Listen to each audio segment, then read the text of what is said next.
Namaskar, Honorable Prime Minister Sir. My name is Jovita Patra and I am a student of class 10th of Jawahar Navodaya Vidyalaya, Gurugram, Haryana. It's my privilege and great honor to participate in the Pariksha Pe Charcha 2023. Honorable Prime Minister Sir, my question to you is, being an average student, how can I focus on my studies?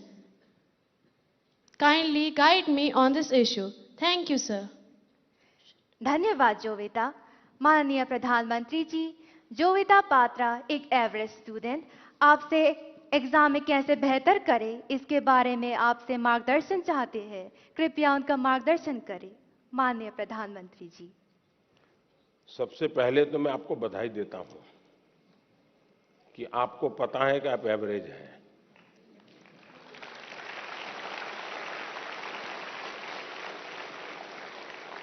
वरना ज्यादातर लोग ऐसे होते हैं जो below average होते हैं और अपने आप को बड़ा तीसमार का मानते हैं, सब बंदर के व्यापारी मानते हैं।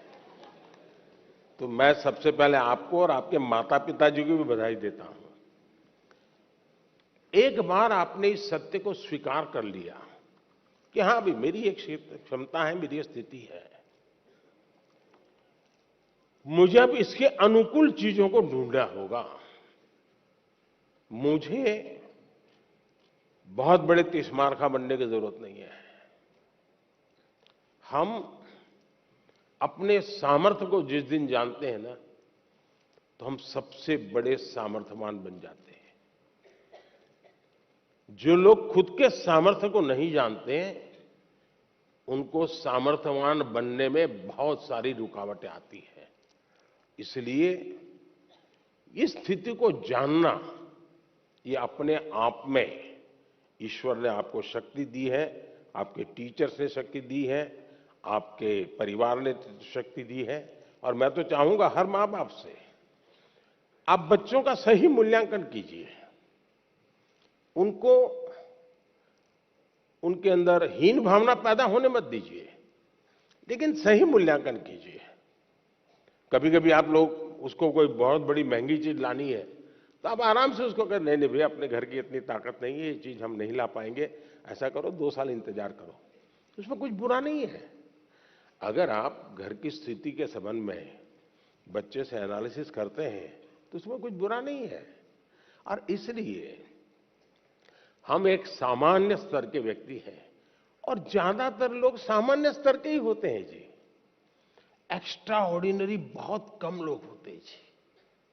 लेकिन सामान्य लोग असामान्य काम करते हैं, और जब सामान्य व्यक्ति असामान्य काम करते हैं तब वो कहीं ऊंचाई पर चले जाते हैं, एवरेज के मानदंड को तोड़ करके निकल जाते हैं।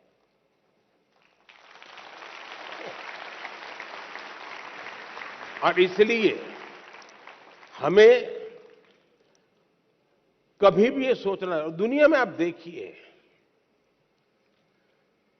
ज्यादातर जो लोग सफल हुए हैं वो क्या है जी, वो किसी जमाने में एवरेज लोग थे जी, असामान्य काम करके आए हैं, बहुत बड़ा परिणाम लेके आए हैं। अब आपने देखा होगा इन दिनों दुनिया में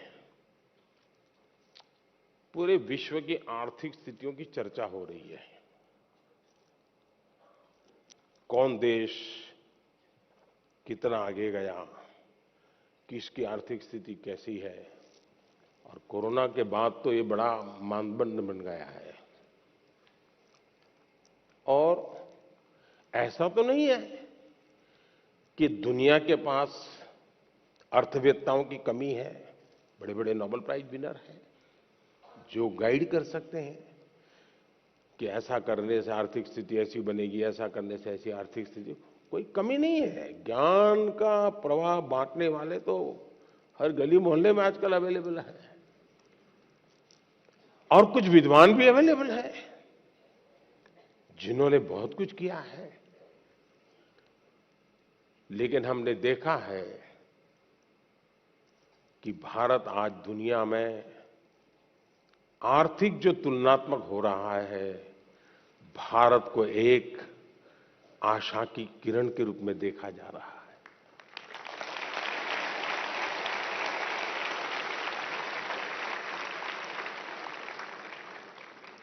आपने 2-3 साल पहले देखा होगा, हमारी सरकार के विषय में यही लिखा जाता था कि इनके पास कोई इकोनॉमिस्ट नहीं है, सब एवरेज लोग हैं, प्राइम मिनिस्टर को भी इकोनॉमिक्स का कोई ज्ञान नहीं, ऐसा ही लिखा जाता था।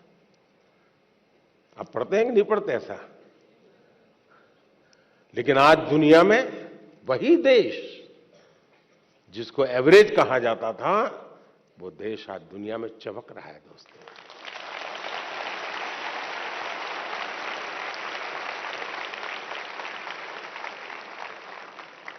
और इसलिए हम इस प्रेशर में न रहे दोस्तों कि आप एक्स्ट्रा ऑर्डिनरी नहीं है, और दूसरी बात, आप एवरेज भी होंगे, आपके भीतर कुछ न कुछ तो एक्स्ट्रा ऑर्डिनरी होगा ही होगा।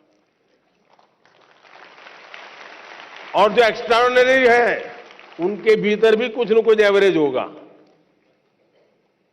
हर एक के पास ईश्वर ने एक अभूतपूर्व क्षमता दी होती है, बस आपको उसको पहचानना है, उसको खाद पानी डालना है, आप बहुत तेजी से आके निकल जाएंगे, ये मेरा विश्वास है। धन्यवाद।